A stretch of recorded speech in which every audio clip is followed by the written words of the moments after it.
भाषेची वैशिष्ट्ये आपण पाहत होतो.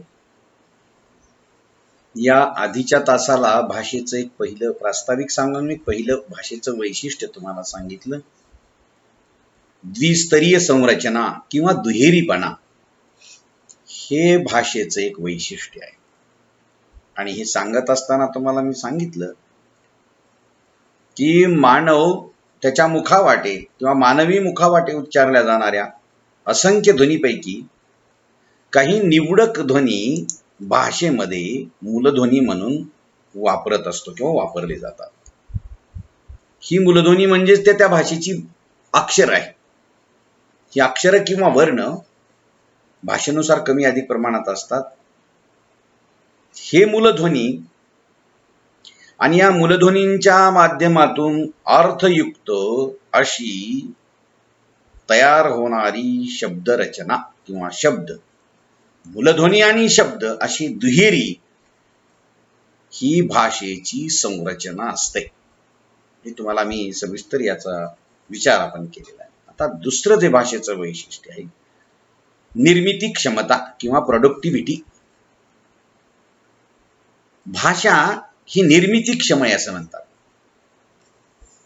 व्यवहारामध्ये जे संदेशन केल्या जातं ते केवळ सुट्या शब्दांनी किंवा सुट्या भाषेसाठी निश्चित करण्यात आलेल्या मूलध्वनींच्या उच्चाराने पूर्ण होत नाही. केवळ सुटे एक एक शब्द टाकले किंवा सुटे असे मूलध्वनी टाकले तर भाषा पूर्ण होत नाही. यासाठी भाषा पूर्ण होण्यासाठी काय करावं लागतं? ध्वनींच्या, शब्दांच्या व्यवस्थित जुळणीला एक महत्त्व असतं. प्रत्येक भाषेमध्ये असे काही निवडक ध्वनी असतात आणि त्या ध्वनींचा वापर करून लाखो शब्द बनवता येतात. अनेक प्रकारच्या वाक्यांची निर्मिती करता येते, रचना करता येते. बघा, भाषेमध्ये असलेल्या निवडक ध्वनींचा वापर करून लाखो शब्द किंवा वाक्यांची निर्मिती करता येणं ही भाषेची निर्मिती क्षमता आहे. बघा, मोबाईल हा शब्द होता का आधी? नाही. पण मो हा मूलध्वनी होता. ममा मिमी मुमू मे मै मो होता की. बा होता. बबा बिबी बुबू बा. इडलिंबूचा ई आणि ल लसणाचा हे होते ना, हे मूलध्वनी होते.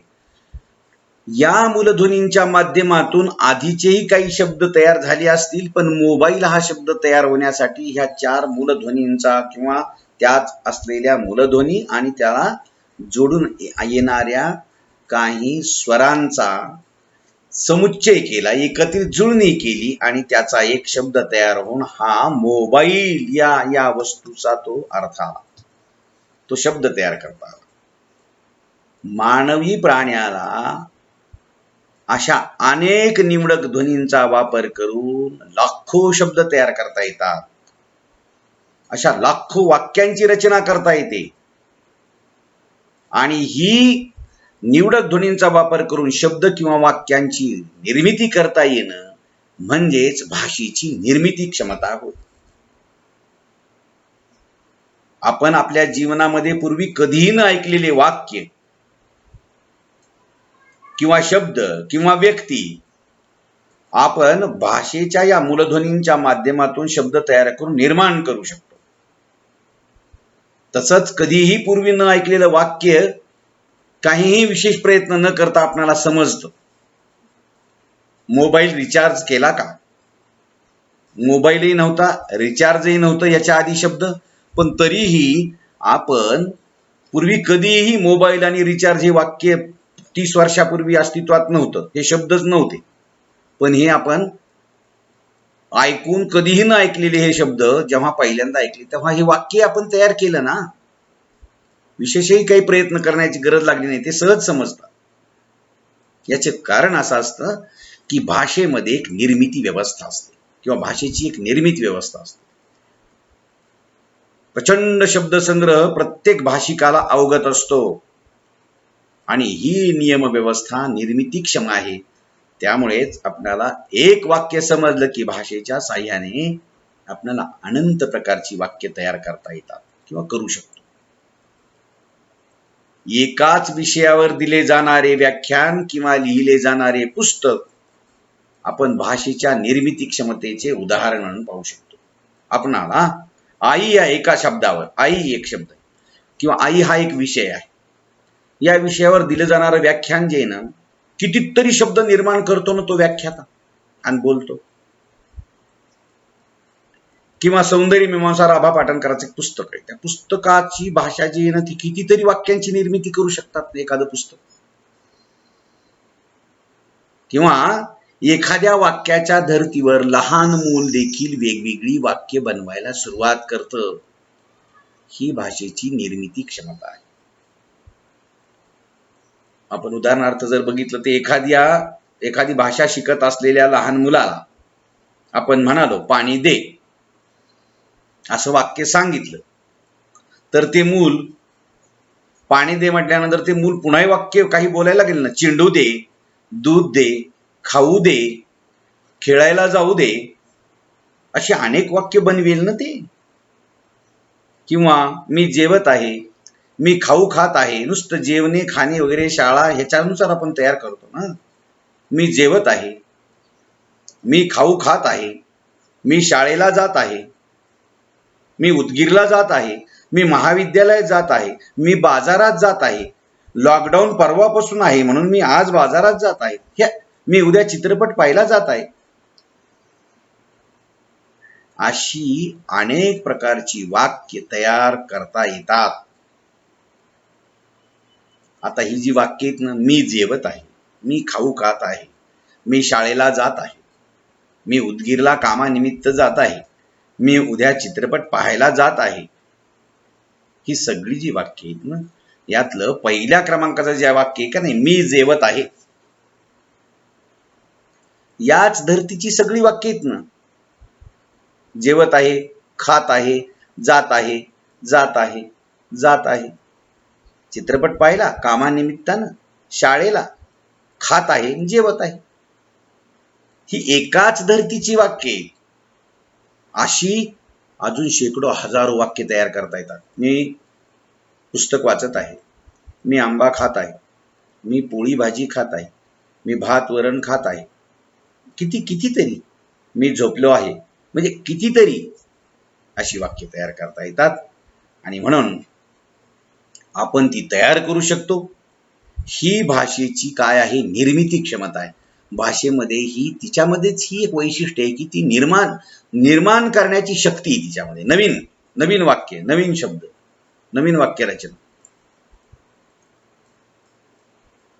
किंवा अजून एक आपल्याला उदाहरण असं बघता येईल पहा की प्रवासामध्ये झालेल्या भीषण अपघातातून बचावलेले काही सहप्रवासी त्या अपघाताचं किंवा ह्या जी घटना घडली त्याच्यातलं त्या प्रसंगाचं चित्र सांगतात. आणि हे जे चित्र सांगतात ना त्यामध्ये गाडीत पडलेला किंवा गाडीत वाचलेला त्या अपघाताचं गुराखी एखादा गाई राखत असेल त्याच्या देखत ते अपघात घडला असेल तो सांगत असतो. हे चित्र जे ते घडलेली जी घटना आहे का नाही, हे अपघात जे आहे का नाही, हा जो प्रसंग आहे ना, या प्रसंगाचं चित्र जे बघितलेलं आहे, ज्यांनी अनुभवलं, हे सांगत असताना प्रत्येक जण काय करतो, स्वतःच्या पद्धतीने सांगतो. आशय एकच असतो, अपघात, पण त्यातल्या प्रत्येक व्यक्ती तो आपापल्या भाषेमध्ये रचना करून व्यक्त करतात. आता ह्या भाषेमध्ये अशा अनेक रचना निर्माण करण्याची जी क्षमता असते, हीच भाषेची निर्मिती क्षमता असते. या निर्मिती क्षमतेमुळेच भाषेची संदेश वहनाची जी क्षमता आहे ती अमर्याद झालेली आहे. म्हणून निर्मिती क्षमता हे भाषेचे एक वैशिष्ट्य आहे. हे तुम्ही लक्षात ठेवा. हे दुसरं वैशिष्ट्य झालं भाषेचं. आपण हे दुसरं वैशिष्ट्य पाहिलं. भाषेचं एक तिसरं वैशिष्ट्य आहे याच्या पुढचं, आदला बदल. आता हे आदला बदल काय हे लक्षात ठेवा. सोपं वैशिष्ट्य भाषेचं काय आहे की प्रत्येक बोलणारा जो माणूस असतो की नाही, भाषा बोलणारा, त्याला आपण वक्ता म्हणू. आणि ती जी भाषा ऐकणारा असतो का नाही, ऐकणारा, श्रवण करणारा, त्याला आपण श्रोता म्हणू, नाही का. वक्ता जो बोलतो तो, मी बोलतोय आणि तुम्ही ऐकताय, मी वक्ता आहे, तुम्ही श्रोते आहात. पण मध्येच माझा तास चालू असताना काहीतरी समजलं नाही तुम्हाला आणि तुम्ही विचारलं, तुम्ही सांगितलं की सर भाषेचं जे ही जी वैशिष्ट्ये आहेत, ही वैशिष्ट्ये जी तुम्ही सांगितली ती आम्हाला कधी तुम्ही लिहून देता किंवा कधी तुम्ही याच्या नोट्स देता. मी सांगेल तुम्हाला की हे पूर्ण टॉपिक संपल्यानंतर त्या नोट्स देतो. आता तुम्ही वक्ता होतात बोलता आणि मी श्रोता होतो. मी वक्ता असतो, तुम्ही श्रोते असता. कधी तुम्ही वक्ते असता, कधी मी श्रोता असतो. म्हणजे लक्षात ठेवा, बोलणारा जे सांगायचे ते समोरच्याला सांगतो, तो ऐकतो आणि प्रत्युत्तरादाखल तो तुम्हाला काहीतरी जेव्हा सांगत असतो तेव्हा तो श्रोता असतो आणि तो वक्ता असतो आणि तुम्ही श्रोते असता. म्हणजे ही आदला बदल आहे, बोलणारा आणि ऐकणारा, हे दोन पात्र. हा बोलणारा हा ऐकणारा असतो, हा बोलणारा असतो तेव्हा हा ऐकणारा असतो आणि हा बोलणारा असतो तेव्हा हा ऐकणारा असतो. म्हणजे अशी आदला बदल होते. बोलणारा बोलणाराच राहतो असं नाही, बोलणारा ऐकणारा, ऐकणारा बोलणारा, नाही का. म्हणून प्रत्येक वक्ता हा श्रोता असू शकतो, तसेच प्रत्येक श्रोता हा वक्ता सुद्धा असू शकतो. एकदा एखाद्या वेळेला असंही असतं, चांगला शहाणाच आहेस तू, असे स्वतःलाच म्हणताना वक्ता व श्रोता ह्या दोन्ही भूमिका पार पाडत असतो. कधी कधी आपणच आपल्याला म्हणतो माझं हे काही शहाणपणाचं नाही बाबा. म्हणजे याचा अर्थ तुम्हीच बोललात तर तुम्ही तुम्हालाच सांगाला, तुम्हीच वक्ता आणि तुम्ही श्रोते आहात कधी कधी. किंवा भाषण करताना आपण फार घाईघाईने भलतेच बोलत राहिलो तर आपल्या लक्षात येतं की आपण सावकाश स्पष्टपणे बोलू लागतो. म्हणजे आपण घाईघाईत जेव्हा बोलतो तेव्हा काय बोलतोय काय नाही हे स्पष्ट बाहेर येते की नाही हे कळत नाही. पण हे आपल्या लक्षात येतं की आपण घाईने बोलतो, भलतच काहीतरी बोलत राहतो. हे आपल्या हळूच काही वेळा लक्षात येतं आणि लक्षात आल्यानंतर मग आपण सावकाशपणे बोलू लागतो, स्पष्टपणे बोलू लागतो. संकेतीकरणाचे व विसंकेतीकरणाचे नियम वक्ता आणि श्रोता यांच्या बाबतीत एकच असावयाला हवेत. नियंत्रकाप्रमाणे भाषा हे कार्य करते. प्राण्यामध्ये संदेशवहन साधारणतः एकाच दिशेनं होत असतं. हरणाने डरकाळी फोडली आणि वाघ पळत सुटला असे होत नाही. वाघाने डरकाळी फोडली आणि हरण पळत सुटलं. वाघाच्या डरकाळीने हरणाला संदेश मिळतो की पळा, नाही तर तो खायला येणार, नाही का. हरिण वाघाची डरकाळी वाघानं फोडली, हरण पळत सुटलं, नाही का. म्हणजे वाघानं बोलला, हरणानं ऐकलं, वक्ता वाघ, श्रोता हरिण. पण हरिण त्याला बोलू शकतं का? तो बी डरकाळी फोडतोय का हरिण बी आणि वाघ पळतो? असं नाही,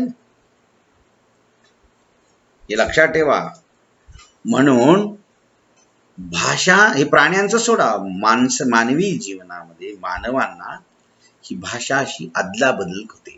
श्रोता हा कधी वक्ता बनतो तर वक्ता कधी श्रोता बनतो. अशा प्रकारची भाषेमध्ये अंतर्गत ही अदला बदल चालत असते.